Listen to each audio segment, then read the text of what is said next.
Hi, my name is Maria Staunton and I play for Mayo in the Ladies All-Ireland 2000 final. My name is Rebecca Hallahan and I played for Waterford in the 2000 Ladies Football All-Ireland final.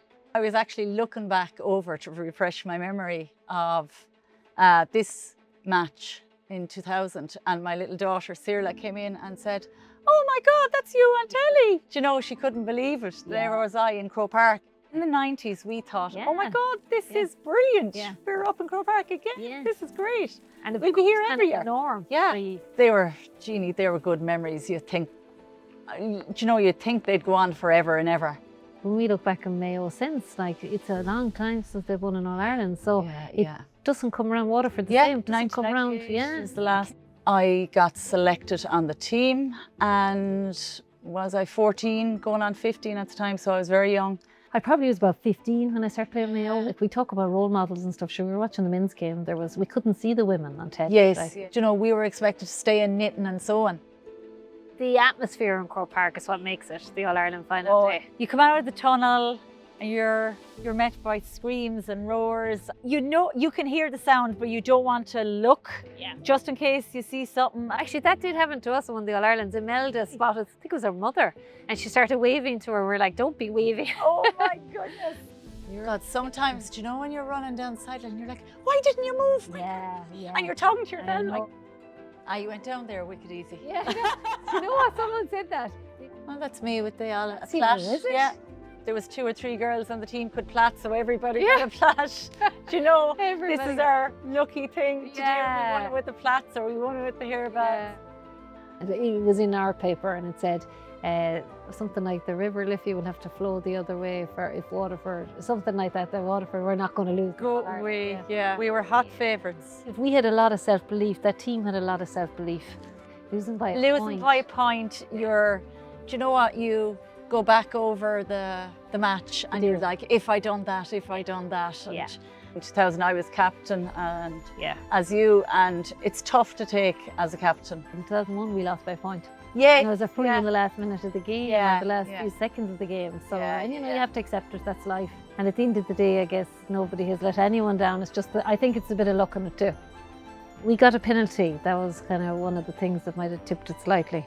Goals win games, and they did for ye on that day. 2000 for us was all about defending, like what you had done before, defending the All-Ireland title, to not show that we were just a kind of a team that came and lost and went again. In the pan, Exactly. Before the All-Ireland, I brought up that picture with me, and the 2 of us were holding the Brendan Martin Cup. Waterford. It's unreal. We always stayed in Maynooth, so we stayed in the monastery as such. We got a blessing as we left Maynooth. It did work, obviously. The blessing. You're coming over over the bridge and you can see Croke Park, and your stomach is butterflies. All those things you'll never forget. When you're a captain, I think you have to put away your own. Your own Kind of nervousness. Like the dressing room was a big thing because it was it was new, and you had your own space. Like Michael Ryan wouldn't want you to be serious. Do you know, he'd throw in a joke or that. And you were talking about going to the toilet. Do you know, you're there, oh my God, I must go to the toilet again. Do you know, the nerves. We spent more time, as I said, we had 80 training sessions. We spent so much time with them. Do you know, you can't nearly put into words how special it is just to come here, be here, play here. Like, it's surreal sometimes that you've played here.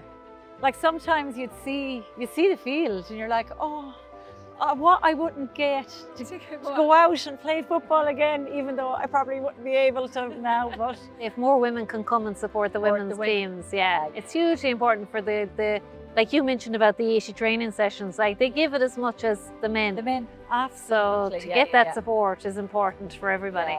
So I think in 91, 92, like I remember over in the Hogan stand, there was just a small little crowd. Well, we had two Leinster finalists this year, I suppose, in the All-Ireland final. We're neutrals, we can enjoy it. Yeah, exactly.